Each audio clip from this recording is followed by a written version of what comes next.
please give a very warm Yeovil welcome to Melanie C.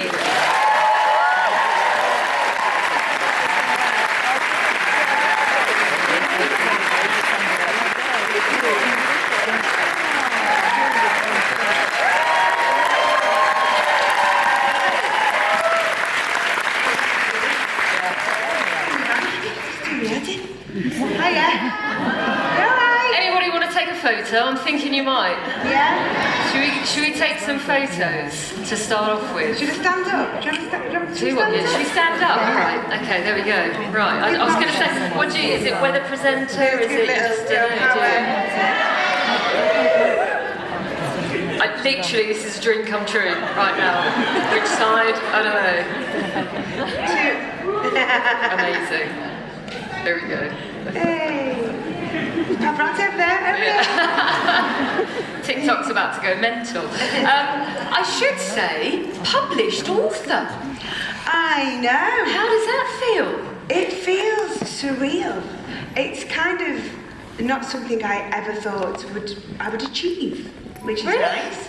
Yeah, I just don't suppose it was on my radar. Yeah. You know, because so much of my life and my passion is being on stage, but being able to do that in the way that I've done it, I think has made quite an interesting read. And I mean, in all fairness, every time if I go on TikTok, you're there, speaking of Chris Moyles, YouTube, you're with Whoopi Goldberg on The View, just been at Cheltenham, you're quite literally everywhere. Yeah, the Whoopi Goldberg was a pinch me moment. Was it? Yeah, I think just because of my age as well, so many of the great films she was in was like when I was growing up. It's been incredible. Yeah, I mean, the book has been received so beautifully.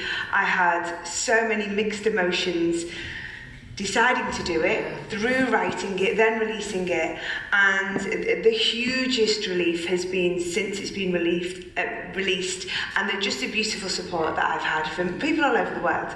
And actually, I mean, talking about that support, I know when I saw you at Glastonbury Music Festival, that's when I first met you. Of course, everybody went mental because there were whispers you were going to be on Radio 2, then you were going to be on stage, is she going to do a song? And I saw you, and I went to the gig, and of course people were there for the band Blossomed, and everybody was going, yeah, that's great, but Melanie C's coming out, is that right? And they went crazy, and you said to me it's because you've hit this part now of people like myself. They're of an age where we're going, we were there, we were the 10-year-olds, and that's come up with you, hasn't it? Yeah, it's amazing. It feels like a golden age to be a Spice Girl because, like, as you say, we all love to reminisce, don't we? And I think especially in times like now, as a country, we're going through as a planet, we're going through a very difficult time. So we look back to simpler times and happier times. And I think for a lot of us, that was our childhood. And if you were a Spice Girls fan, it's so lovely to go back and have that nostalgia. It's amazing. Trust me, it is amazing. In terms of things like Glastonbury and being on stage, is that still your home? I mean, I know, and we'll get onto the book, but is that for you? And I know performing, that's your home, isn't it? That's the passion. That's the driver. Everything I do is to get up on that stage, to perform, to sing, to connect with people. And it's funny being here tonight, actually, because I don't know why, this is a very special place, isn't it? There's a real energy here, and as I've been walking backstage, and I just think, wow, little me, you talked about little you, little 10-year-old you, but little me is a bit like, go on, girl. Because I did it. I was doing lots of dancing and acting and performing and getting on stages whenever I could. And here I am in a part of the world I never dreamt of coming to as a kid, talking about my book on a stage. Telling me you haven't been to Yeovil before? This is my first time in Yeovil. I think sometimes I say that and someone in the audience goes, you were here in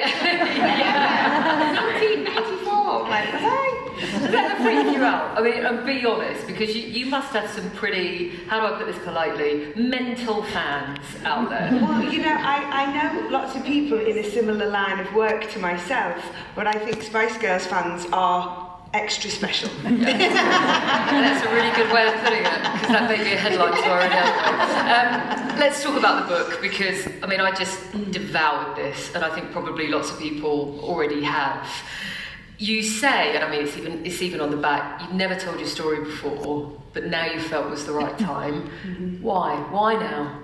What was that tipping point? You know, there was a few things. You know, I talk a lot in the book about issues that I've faced, which I think, sadly, very many people do. So that's been a journey of me, for me, to get back to feeling myself and understanding who I am again, because I think I lost myself for some time. And I was on stage with the Spice Girls in 2019. We did our stadium shows, and it was just the most incredible experience.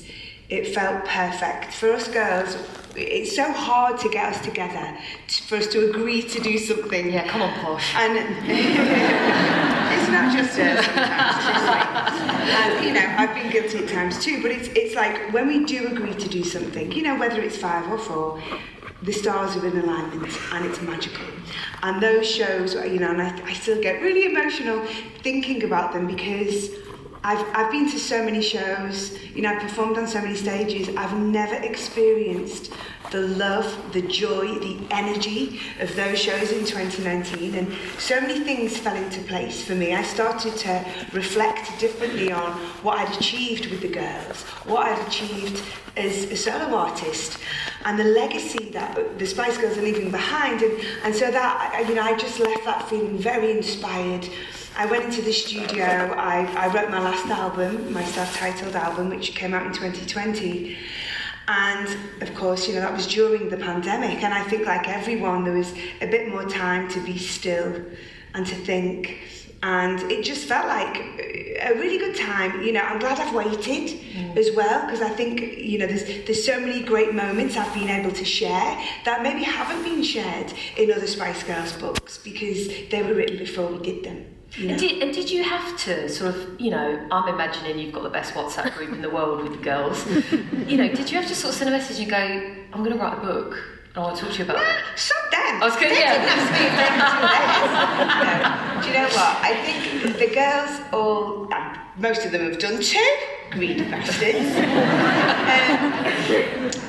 I think it was important for me that everybody was comfortable, and there's been a long time that I've kind of shied away from doing it, so I did want them to know, and I did speak to everybody, and then when it was at a point I was ready for them to see it, you know, they were the first thing. It's weird, right? It was Glasgow weekend, the manuscript went out to all the Spice Girls, to my mum, my dad, my siblings, so of course everyone's messaging me, so I'm like, shit signal at Glasgow. Yeah, 1 minute I'm on stage at Blossoms, next minute I'm on Radio 2 is over. Then you're on Radio Somerset. Yeah, not forgetting, yeah. of course, the pinnacle.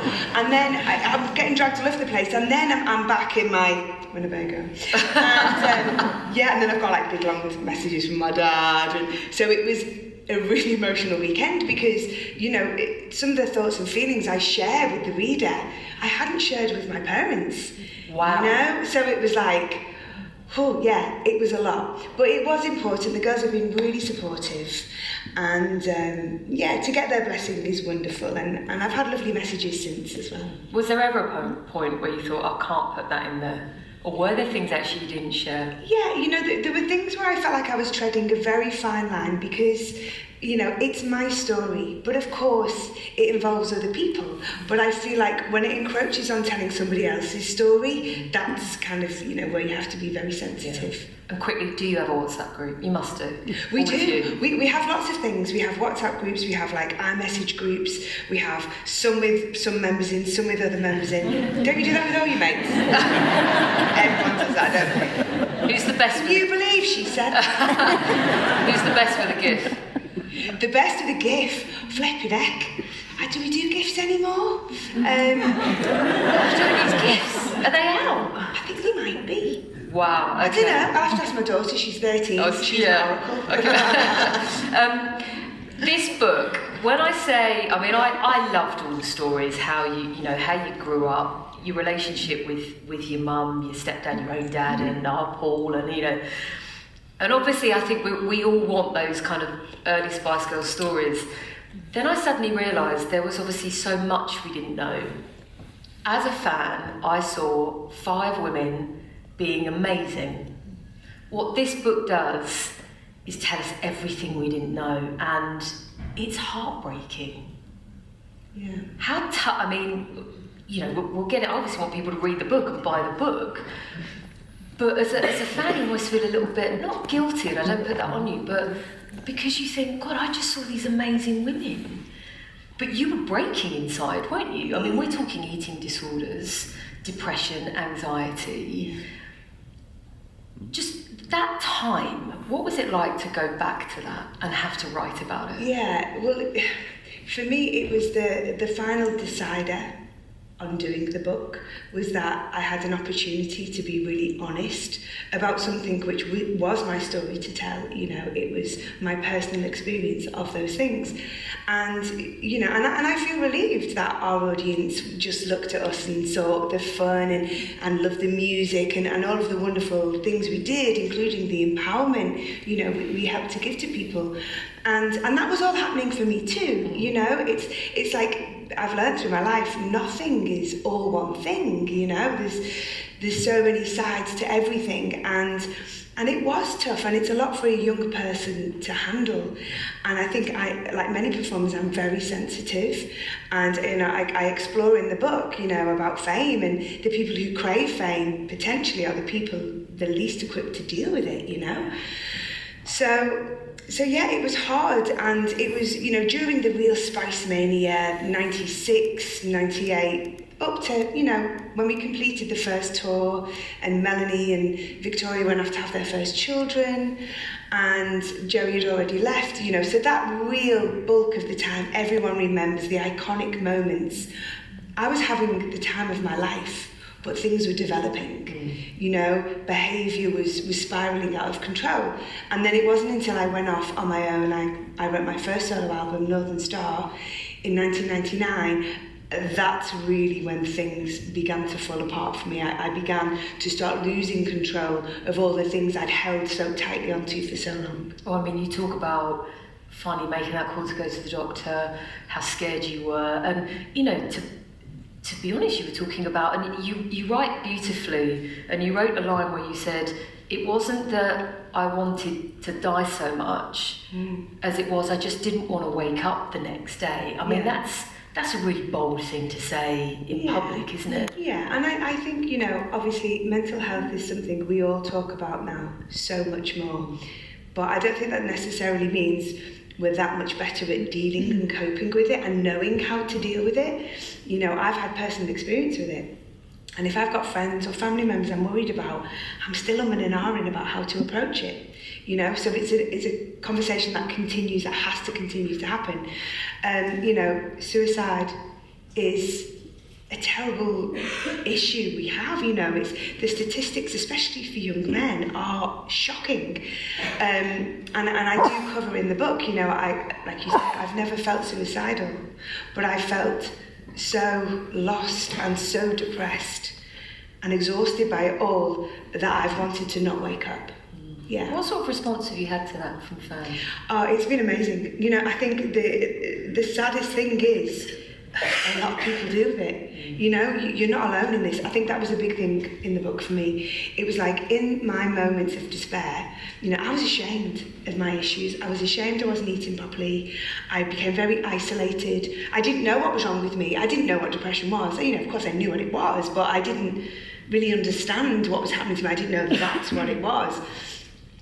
And I felt so alone. So whenever I had an opportunity to read about people experiencing something similar or hear them talk about it, I just didn't feel alone for that little moment in time. And so I thought, if I can do that for people, that's really beneficial in writing this book. And also, you know, I've also put in there, like, you know, really good places and people to speak to. Yeah. Because I think sometimes, you know, because I'm not a professional, I have my experience, but I'm not a professional.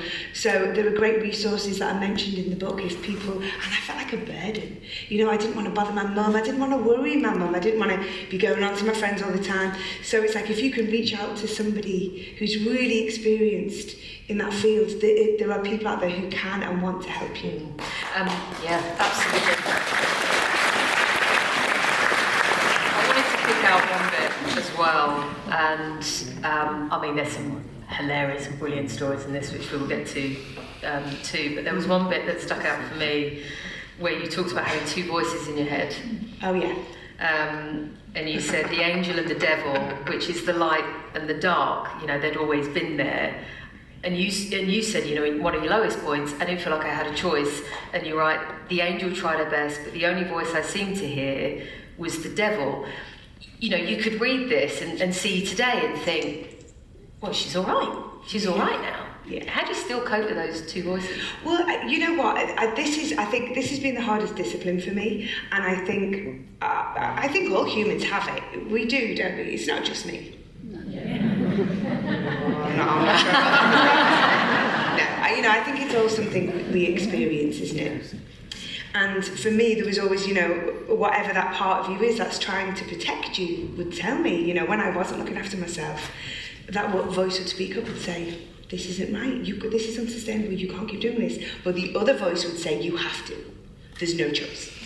You know, and there's other areas in life, you know, when these things come into play. And I think, I speak about this a lot, you know, obviously all of my experiences from being a woman, and I know a lot of my friends feel the same. Our inner dialogue is so destructive. And, you know, we speak to ourselves internally like we would never, ever dare to speak to someone we don't even like or know, you know, let alone someone you love, which, come on, if you can't love yourself and nurture and take care of yourself, then where does that leave you, you know? So my biggest discipline has been to quieten the devil voice inside. And, you know, because sometimes it's like, oh, fucking hell, why'd you do that? Fucking stupid. Or, you know, you look like shit. And it's just like going, you know what, I hear you, but you're not very helpful. And you're not being very helpful right now. And I've just found by making that a discipline, like whether it's going to the gym or putting the biscuits back or, you know, I don't know, like meditating, whatever the thing is, the discipline you have in your life, I think it's a really, really beneficial one. Do you still do a backflip? Do you know, I haven't done one for years. Right, well. See, you know, I've done backflips in dodgier places. Yeah, on the tables. Yeah. But no, I think after I had my little girl, my lower back, it's never been the same again. See the fun there? What did you enjoy? What was fun about putting this together? So much of it was fun. I think revisiting all those great Spice Girls moments. Yeah. You know, it was really important to me. I wanted to make it really visual. I wanted people to be there, to be in the wings, whether it's at the Brits 97 when Jerry's got a Union Jack dress on and I'm offering Liam Gallagher out for a fight, or whether it's, you know, waiting for Prince Charles to walk down as he gets, you know, pretty much assaulted by the Spice Girls. I wanted to just show like what was happening for us. You do it brilliantly. There was a moment I was trying to explain to somebody at work who is a lot younger than me about The Box, which was a music channel that I had growing up, and I can still remember vividly when Wannabe came on. And I'm trying to explain this whole concept of a channel that, you know, you waited and you could text in and, you know, whatever. On the page you write about, there was this music channel called The Box, and I was like, yes, thank you! You know, but at that moment, 1996, I mean, you knew you had a couple of number ones already written. Did you ever think, you know, instant, almost global fame? That was the plan. But you never know, do you? Yeah. We were just like, we were so determined to succeed, we were so ambitious, so single-minded, that, you know, any element of doubt wasn't allowed to creep in, and I think that's such a big part of our success. We still say it to this day when we get to do incredible things like the Olympics. We go, we fooled him, you know, us dickheads, we did it. And that's truly how we feel. You know, we have incredible music. You know, we were so lucky through our experiences. We ended up having a message and something we wanted to fight for and something we wanted to say. And that was all through trying to be women in the music industry. You know, we didn't pre-plan it. We were just going on what was happening to us. And that's what we planned. We went into Simon Fuller, who was the second manager we worked with, and we'd written most of the first album, and we were saying, yeah, we want to be the biggest band in the world, we want to tour everywhere, we want to make a movie. You know, we were telling him this, and no one knew who the hell we were. So we had a plan. It's almost just blind faith. Yeah, just totally. Yeah. Do you still have that now? Do you know what? I think it gets knocked out of you. I think it can, you know, I think especially like through your late teens, through your 20s, potentially being in the public eye, you know, everything with the media. And now I'm older, I'm back, baby. Yeah. So does that mean another movie? Well, you know, it has been discussed. We talk about so many things, and I love it because we get asked all the time. And I'm like, literally, if I could tell you some of the discussions. Well, I mean, what? And obviously, if you don't want to tell us, that's fine. But save space, Melanie. We see it a lot with, you know, say the Friends cast or whatever, and they firmly kind of go, "Oh no, we're not going to do that." And is it always just an open reunion? Yeah, we could do it. We might pop up here. We might go here. And are you all in that? Okay, so there's different things. You know, we all feel this is the problem with getting it like finalised is because we all kind of want to do it in a different way. You know, there are opportunities where Victoria could be part of whatever we do. There are other opportunities where the four of us that did the stadium shows in 2019 will go and do more shows, but we're just constantly discussing and just navigating because, you know, everyone's got kids, everyone's got careers, and, you know, Spice Girls is so important to all of us, but it's just making sure it's something that works for everybody. Yeah, and I suppose that also means albums, music, singles. The jury's out on that one because I personally feel a little bit nervous because I think the music we have is so special. I would never want to come back because, you know, if you look, you know, traditionally when you look at music acts and they continue to make music, no one's arsed, do they? They just want the hits. So that's kind of where my head's at with it. Yeah, all about the nostalgia. Yeah. That's the other. I mean, and do you find as well because Christmas is coming up, and you think to yourself, the checks are going to look a little bit different because it's December and... Well, I mean, it doesn't really make much of a difference, to be honest. I mean, musicians, you don't really get looked after that well these days with streaming and everything. But it's just wonderful to still hear Spice Girls music. And it's wonderful to play Spice Girls music. I still perform regularly as a solo artist. I'm actually doing a show on Saturday. I'm going to Oslo tomorrow. And I'm doing a few Spice Girls songs in the set. And I know they're just going to absolutely go down the storm, and I'll love every second. And I'll be going to the girls, look! We need to get back out there! Yeah. And it's actually, in doing this, and in terms of your own writing, your solo writing, has this had an impact on that and perhaps on future projects, future albums? What, you mean actually writing the book? Yeah, has that affected now what you want to write as a musician? Songs yeah, I think, you know, it's been incredible to kind of look back and, you know, and I think everyone needs to do this, right? We live in this life, don't we, where we're always thinking about the next thing. You know, it's like, oh, what have we got to achieve next? Or we've got to get that finished by the end of the week, or we've got to pay that bill at the end of the month. And it's like, we very rarely sit back and go, I did that. Do you know what I mean? And it's like, and that was what the book was for me. It was like, I've done loads. Like, no wonder I'm tired. But I think to look back and go, and not just the things we deem as successes, but, you know, the obstacles that I've overcome, and I think we need to give ourselves more credit.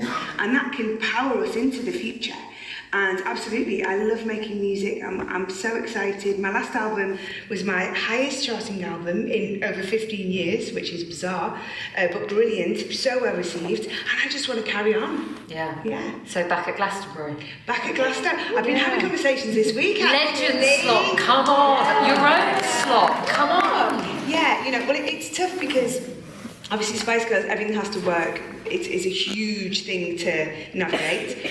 And solo for me, obviously I was there last year. It was quite a big impact last year being there, and Glasgow like to keep things moving. But I will be there. You might just see me like, you know, doing a stage invasion with someone, but I'll definitely be there. But they were, because that was your first time, wasn't it, last year? Yeah. I can't believe it's my first time, but I think, I know people can never believe it, but I think because in the 90s, you know, festivals weren't really a place for pop acts.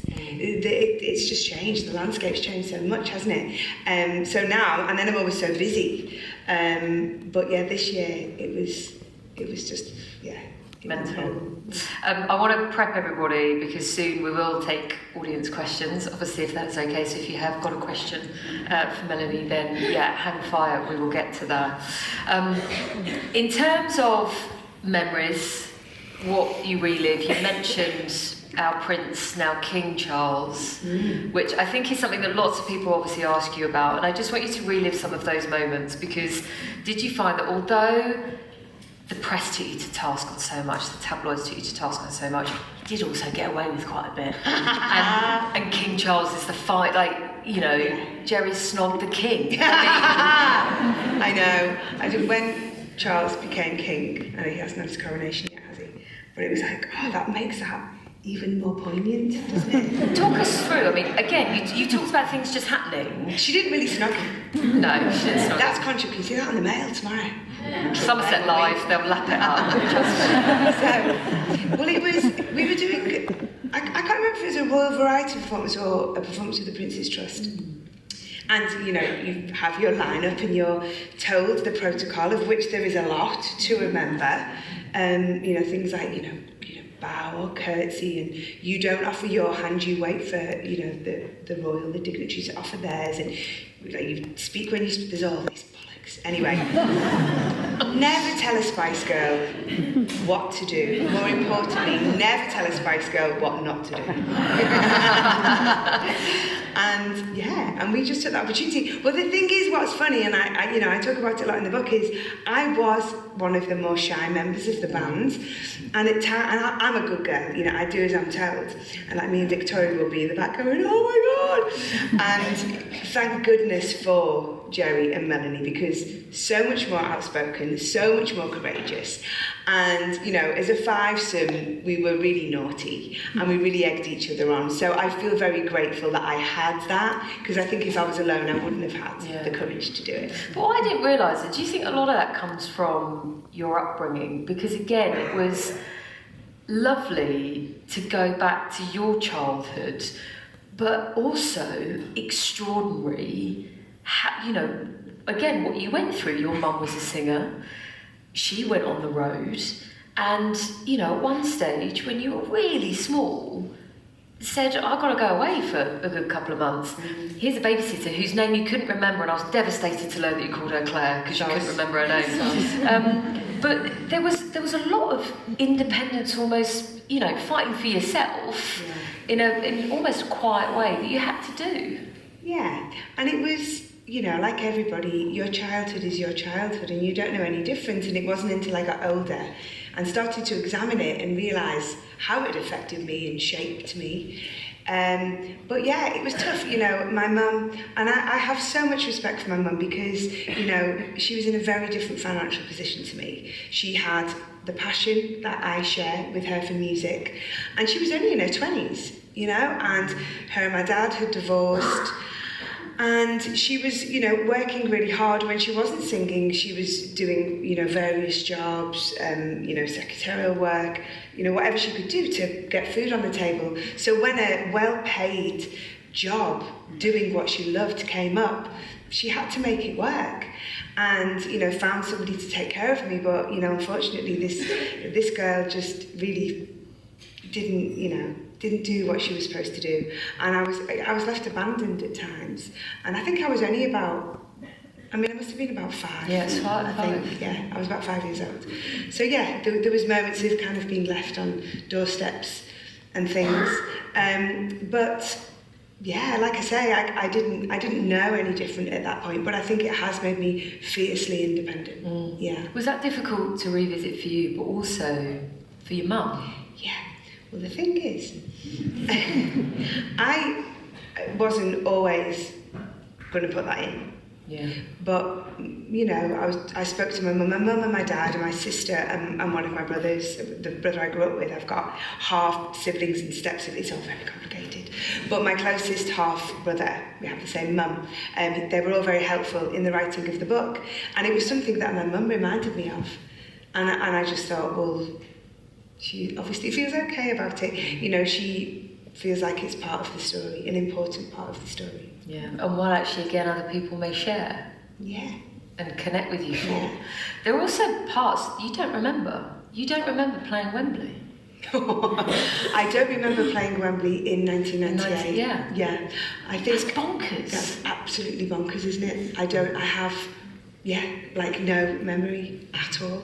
All I remember, it was the old Wembley, you know, when it had the towers. Twin Towers, yeah. But now I think we were all so burnt out at that point. We'd had the crazy years of 96, 97, you know, the 2 years of the Brits and all of the promo around the world, you know, constant 2 albums, the movie, and then the world tour. And then, you know, we came back from 3 months in the US to do stadium shows, and it was like the absolute pinnacle of our career, but it was like, yeah, nothing. Is that fine? I mean, is that a bit scary that there are just these, or do you just think, oh well, do you know what? I'll get it on a DVD somewhere or something? I feel really sad. There is a DVD of that one. I'll watch it. But the wonderful thing that happened is I had the opportunity to go back to Wembley and take it all in. Really take it all in. And that is the best thing about coming back. And you know, so many bands do it, and you know, the media have all their ideas why they do it, and yeah, of course, because they've run out of money, whatever. But they haven't run out of money. But just to do it and really appreciate it is probably the best thing. Yeah, but actually no, because you were at Ashton Gate, which was probably, I think, the closest one the to wettest us here. gig. Yeah, it did sit down. My hand was like that for about 3 hours after it was like poured around my mic. It was so How have things changed from, you know, those early gigs to now we're opening up football stadiums and the early gigs as in you know, as a Spice Girl, the early days of the 90s, performing, and has anything changed? And you know, doing the recent ones. You know, I think a gig is a gig. You know, not that much has changed in that aspect. You know, technology changes things. It can make things easier in some respects, and yeah, but I think because you know, it's such a kind of, it's a bit of a tribal thing, isn't it? You know, whether you go in the footy or you go into a gig and, you know, sharing this experience. And for me, it truly is about that energy, that transaction of energy between the crowd and the artist and the musicians.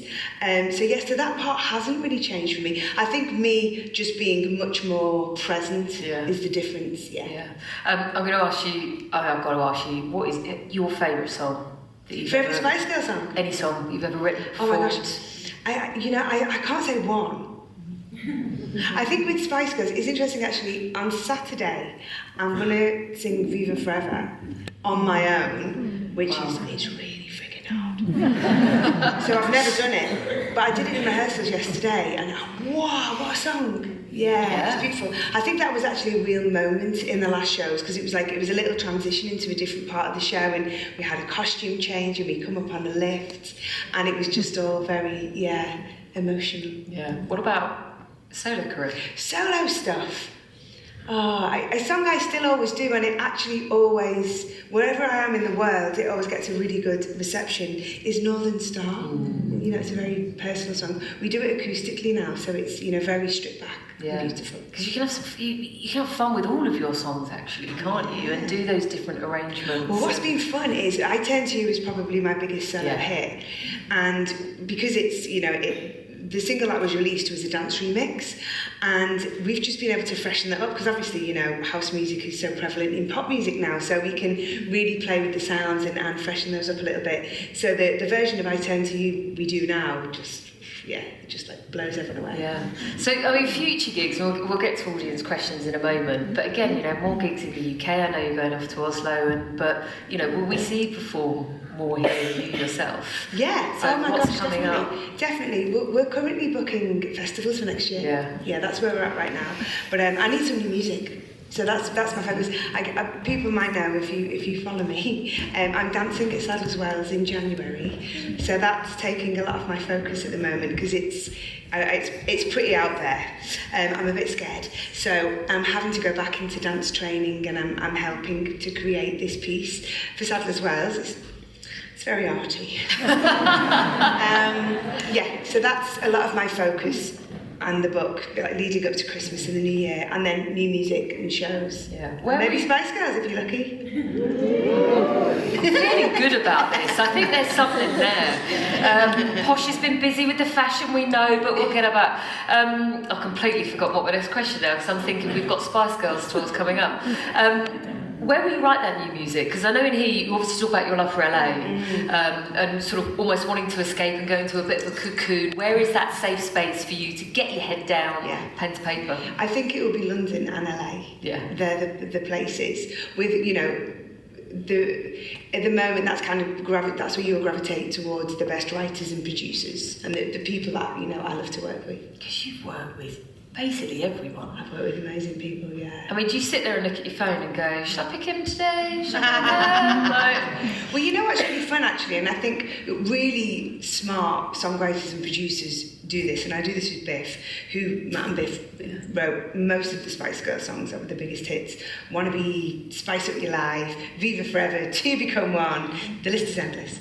And when I work with Biff, he's got a beautiful studio in Brighton, he'll bring in younger producers, and I think there's just that thing that, you know, obviously that younger ear with the different influence, it really helps keep the music fresh and exciting. And let's be honest, the 90s are kind of back, aren't they? They're here. And this is a good time. I keep telling my daughter, every time she walks out the door in a trackie, I'm like, your mum invented that. Yeah, whatever. Do you find you can't actually leave the house without one on? Like, that's just what people expect to see you in. I went through a big phase of like shying away from it. Yeah. And I can't go I'm a bit trackied up tonight, but I can't go too tracky because I feel like I'm in fancy dress. Really? Like a fancy dress version of myself. But yeah, so for years I tried other things, and then after 2019 I was like, you can't escape it. I am sporty spice. I was gonna,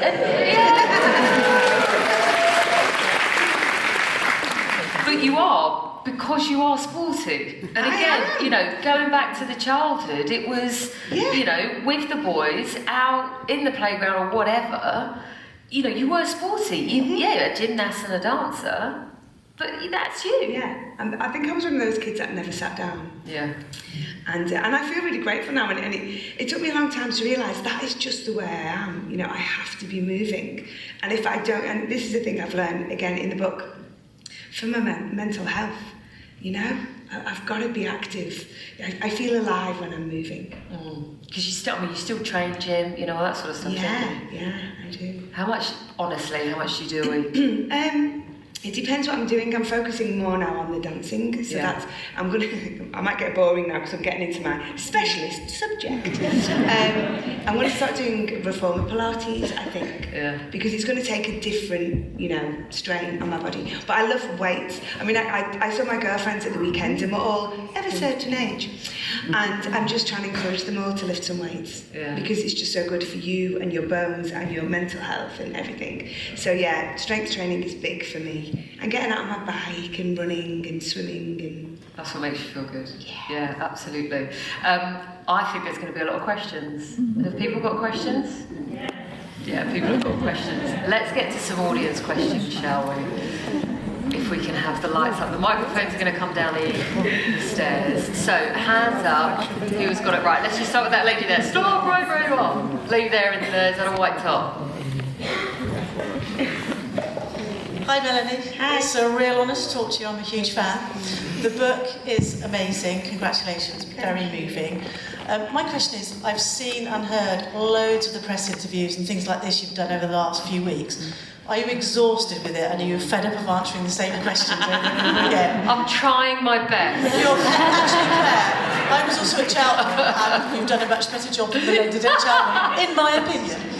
Thank you. Cheltenham was something else, wasn't it? Wow. Was it? What happened at Cheltenham? It got very political.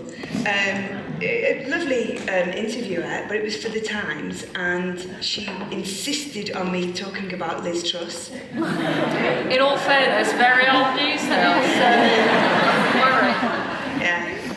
Yeah, I was being like badgered like I was a politician. And I'm like, well, what do I know about politics? Flick her the sign and... But are you exhausted actually? Because, you know, I mentioned earlier on, I was talking to your publicist, you've done a lot. Yeah. Are you though? Do you get a bit like that? I do. I think I love what I do. And every now and again, your schedule gets insane, and it has done for the book. I was in the US, I think, 2 weeks ago, and it's just kind of been non-stop. And my daughter's 13, so, being a mum, there's all these hats you have to wear, isn't there? It's quite hard work. But, you know, it energises me because I do love it. And I do sometimes get sick of answering the same questions. But I just find like every interview is different. You know, it's like, this room is different. I've never, you know, this room is a new experience to me, just the energy of the people within it. So that's what keeps it fresher. And you're a good crowd because you laugh at my bad jokes. I like you. This is why you need to come to Yeovil more often. Okay, who's next? What side are we on? Right, let's go. Oh my God. Right, I've clocked you. So, shall we go? So we've got 1, 2, 3, 4 down here. So let's go to the lady with the scrunchie on her hand, please. That's a good song title, isn't it? Scrunchie on her hand. Lady with a scrunchie on her hand. Sounds like a busted song. If you come out with that next year, I'm going to go mental. Yeah. Where's my cup? Yeah. So we've got that, sorry, so it's lady, if you put your hand up, lady with the scrunchie on her hand, there we go, and move the microphone along. And then if we can get a mic down here to the chap in the white top, we'll go over there next. Thank you. Hello. Definitely my favorite Spice Girl. I was wondering, so does your daughter know, you know, like the phenomenon that you had, or is she entering teenage years and like super embarrassed by you? Does she actually like your songs as well? That's another thing. Joey's out on that one. Wow. You know, she is, I mean, yes, she knows everything because Mum has drummed that into her from the minute she could hear. Yeah. No, she's very proud. She's very teenage, so I'm very embarrassing. But she was, I mean, it was a beautiful age actually because I think she was 10 in 2019.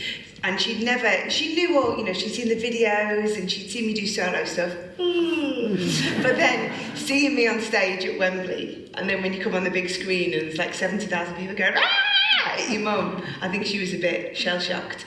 And I was cool for about 2 weeks, and then I just went back to you. Right, chap over here. Hi Mel, I'd just like to say I think you're amazing. Thank you. And I'd just like to say, as a solo artist, if you could sing one of the other Spice Girls songs, which one's your favourite to sing? As if it was your solo single. Okay, well I think all the girls have had some really good songs. I think probably one of Emma's,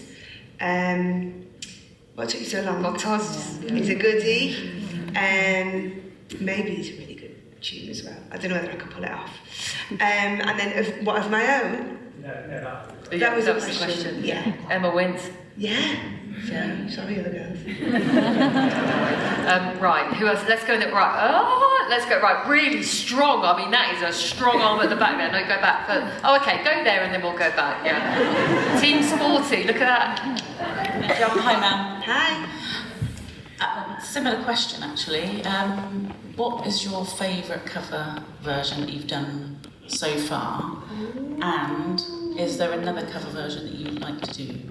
Ooh, okay, let me think of all the covers I've done. Can you think of any covers I've done? What have I done? Human was good. Yeah, so you know Rag and Bone Man? Oh, yeah. Oh, can I tell you one of my bad jokes? Always. So I played Cardiff Castle this year, and Rag and Bone Man was supposed to be headlining, but he pulled out, and I think Craig David stood in. And so I was like, oh, you know, you're in for a treat, Craig's amazing there. You know, Rag and Bone Man really wanted to be here, but he's not well. He's only human after all. I'm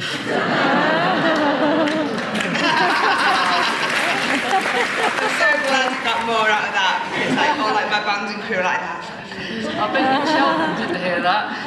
Right, really strong arm at the back, yes.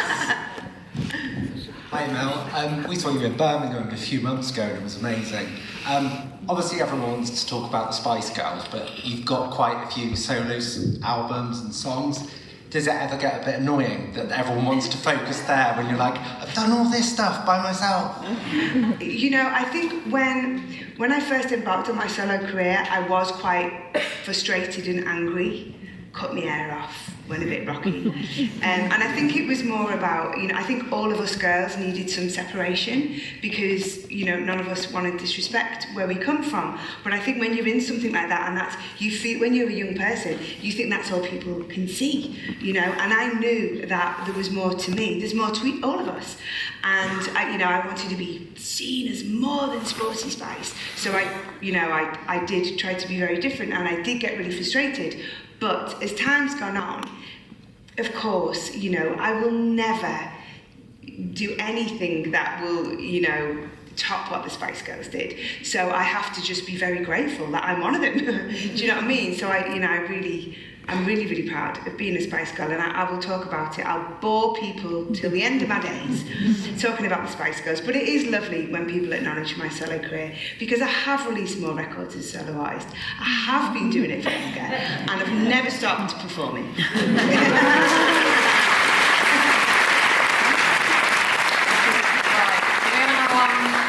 Down. Oh, there's one right next to you, just there on your right. And then I'll wear a couple over here. Hello, hi, how are you, by the way? Can you just give me a wave? Hello. Are you there? Hi, yes, Yeah. hi. I just want to ask, how are you, first of all, today?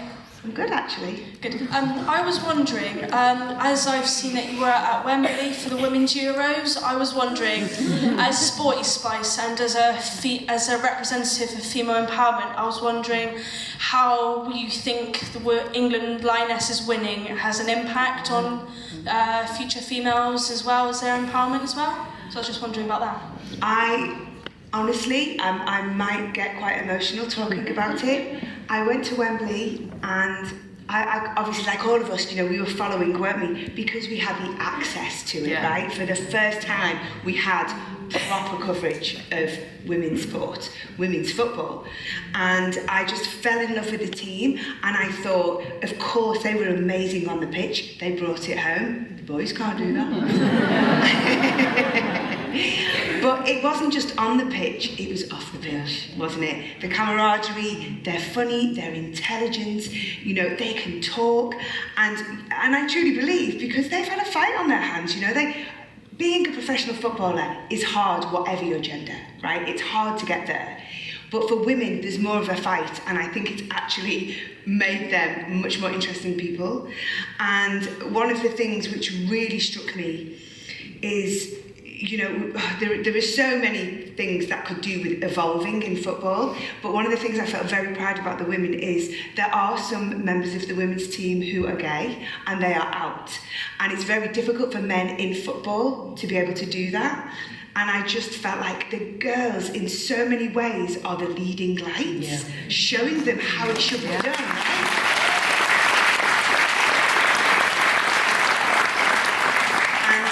I loved their celebrations when they broke into the press conference. Oh, and they stood on the tables, right, and like a few people said to me, that was a pure Spice Girls event. And it was so wonderful being there, because I was with a few people from the FA and a few women who were ex-players, and there was so much love. Jerry was there as well. There was so much love for the Spice Girls, especially. And it was so lovely to hear how inspired some of these women were as young girls to play football, because of the empowerment that we'd given and provided for them. And other people, we were having a bit of a chat, and just saying about the Lionesses now are doing for young women what the Spice Girls did in the 90s, and I just thought, oh my God, it's just so poetic, and I'm really excited, and thank fuck. Sorry, I'm swearing a lot tonight. Yeovil brings it out. It's fine. Thank you so much, Yeovil. Thank you so much that finally women's sport in so many areas is getting taken seriously in this country. Yeah, it is. Right, so you go over here. We've got that lady there waving her hand, and then we'll go over there, and then we've got 3 over here. We've got 2. We're going to be here till 11. Is that all right with everybody? Hi, Melanie. Hi. I just wanted to ask, I went to see you when you were in Blood Brothers on the West End. And you were absolutely... I think they may have been there as well. We all went together, but you showed me. Can you see me? Sorry. There you I'm are. all in black, sorry. Hi. And you were phenomenal in Blood Brothers. Do you have any plans at all to go and tread the boards in the future? Theatre is very, very hard. I thought, I went into theatre thinking, this will be a walk in the park. I've toured the world. I just had my little girl. I think she was 6 months old when I went into rehearsals. And I live in London, so it was super close for me. But boy, I mean, I trained in musical theatre. I went to Performing Arts College. But to do 8 shows a week is really tough. And I did love it, but I found it really grueling. And I would love to do more. But for me, I just have to find a role that I think I can do very well. Mrs. Johnston in Blood Brothers was a dream role. I grew up, I did it in school. It was part of the syllabus, wasn't it, when we were kids? So I kind of knew it, I knew the story. So that was wonderful. But I do have a little bucket list, and I'd like to perform on Broadway. That's what I've done for it, yeah. That'd be great. Okay, we've got any at the front. Yes, lady with the leopard print on. Then we'll go over here, then we'll go back there, and then we'll do here. Is it Melanie? Hello. Are you going to be performing with the Spice Girls in Glastonbury this year? Yeah, legend slot. Come on, we said this a couple of months ago. I'm just waiting to get a ticket. I'll get one if you go. My prediction would be, I think you will see the Spice Girls at Glastonbury, but maybe not this year. Not this year. Next year, sorry. It's not 23 yet. What week? What is it? October? It's October, so it's next year. So Yeah. 20... I don't think it would happen next year, in all honesty. I know there's so much speculation, but we do want to do it. I just don't think it would be 23. Apologies, I think I'm basically responsible Will for you most be of there that next speculation. year? Will you be there next year? I will be there. I might just be there having a damn good time. Yeah. Okay, I'll see But I that. will definitely be there. And to be honest, if I'm there, I always know a couple of people who'll be like, let me get up here. But that must be fun, to just be able to go, I'll pop on for a song, Oh my God, it was so crowd goes mental. Yeah, so I was there. I DJ'd on the Thursday, and then I got another gig to do a little DJ thing, because there's just so much Yeah. going on, isn't there? DJ'd Friday, and then when I got home, I realised, because of the shit reception, I'd been asked to DJ again. So I'm like, it's just like the gig that keeps on giving. Yeah, it's brilliant. It's brilliant. Right, over here, lady at the front there in the, is that a black top?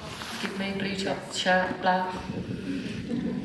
Hi Mel, nice to meet you. Hi. My sister brought me along tonight, so we are massive Spice Girl fans. We've still got the old merchandise and stuff that we bought. But I just want to say thank you for talking about your mental health, because that means a lot to me. I had a breakdown at the beginning of the pandemic, so to be here and listen to you tell everybody, I can tell one person, and we can stop this being a taboo. Yeah. So thank you. Absolutely.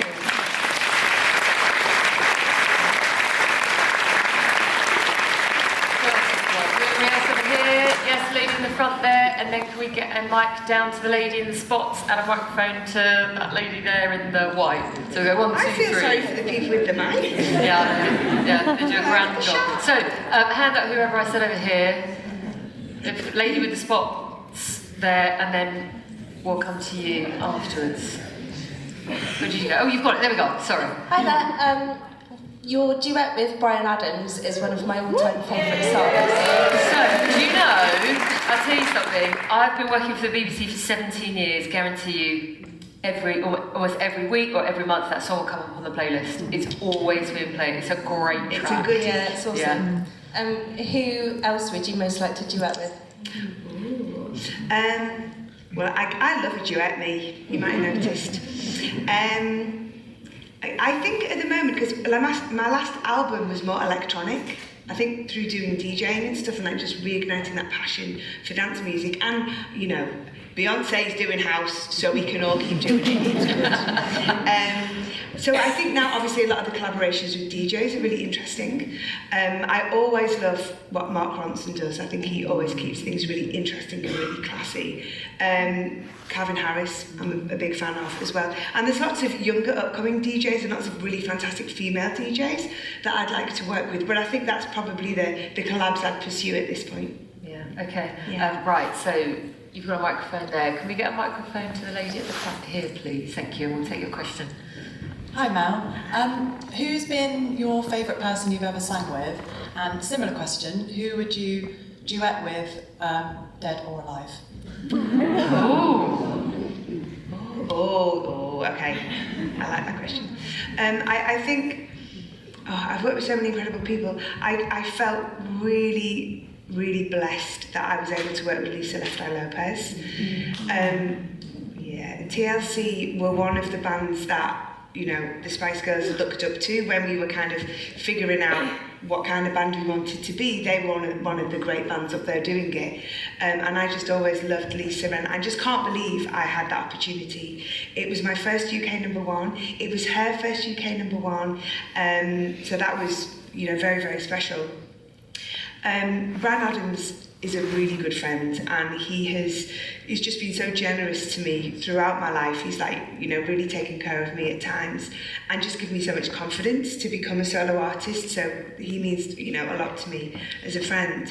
And Freddie Mercury is my #1. I mean, I've been lucky enough to work with Brian May and Roger Taylor, and I love when they start telling stories about Freddie. How amazing, we're even getting new singles from him. Are we? The new one that's come out. Sure, I don't know. So Brian May, and they released one of the previously unheard tracks that Freddie recorded, and it was, you know, it was late 80s, it was really poorly, but apparently I think he necked like a vodka or something, went into the studio, he sang this incredible song, and they've now released it. So you'll have to, it's great. Are there any unheard Spice Girls songs? Yep, and that's the way they're going to stay. Okay, into that one. People in the front. When I was 8, we were talking about nostalgia, I was dancing around my living room to The Next Best Superstar, my absolute favourite song that you've ever done. And I was like with my microphone pretending to be you. And then for my 8th birthday, my mum spoke to the vice president of MTV, and you did a video message for my birthday, which I've got here on VHS. And in the message you said, I hope to see you soon, and it's taken 17 years.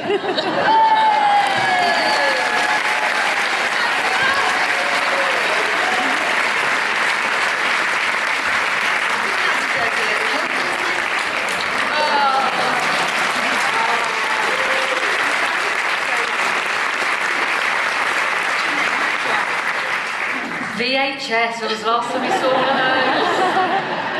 Amazing. I was just going to ask who would be your inspiration when you were younger. You would definitely mind, like as a tomboy. I love that. You know, my #1 inspiration artist was Madonna. I discovered her when I was, I suppose, like in my... God, I was probably too young to be listening to songs about virgins, but never mind. But yeah, she just kind of did everything that I wanted to do, because she danced and she sang, and it was very theatrical. So she was the person I looked up to. You tell her, I don't want to spoil it, but you do tell a really good story about when she basically phoned you and said, "Do you want dinner?" Yeah. You were like, "What?" She went, I was in a hotel and the phone rang and went, "Hey, Miss Chisholm, we've got Madonna on the line for you." And I was like, "Yeah, whatever." I thought it was one of the other girls messing about, and then Madonna comes on and goes, "Hey, sweetie." I was like, But you sort of kind of ended it going, why did Madonna ring me? I mean, obviously we would know why, but you were a bit like, you know what I mean? You're like, it's Madonna. No, but you sort of said, you questioned it and thought, what's going on? I think it's that thing, isn't it? You know, Madonna's always been very...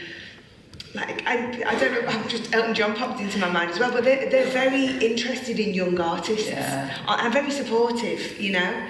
And yeah, she just heard I was in New York and she was in town and invited me to dinner. Have you ever been starstruck? I mean, was that your starstruck moment? The most starstruck I've ever been was Stevie Wonder. Oh, wow.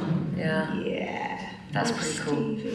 It was so fun. I mean, that story's in there too, but we did a show in Italy with Pavarotti, and we were singing with him, and Stevie Wonder was on the bill as well. And at the end of the finale, when everyone comes on stage, and we're all standing on a piano, and Stevie's playing, and he just starts like ad-libbing, "Spice Girls, Spice Girls." And I'm like, "Me never that."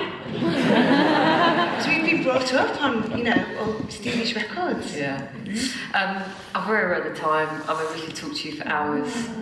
Thank you so much. I want to, before we sort of wrap things up, and, you know, as I said, the book is, I think it's extraordinary. I think the way that you've written it, how open and honest you've been is so commendable. I know, you know, we've asked how you're doing today, but, you know, are you happy? In a good place? Are you in a good place? Yeah, I'm good. I try to answer honestly, because I think we don't, do we? Some days I'm really shit. And some days I'm like, meh. But today, I'm all right today. I'm good. And yeah.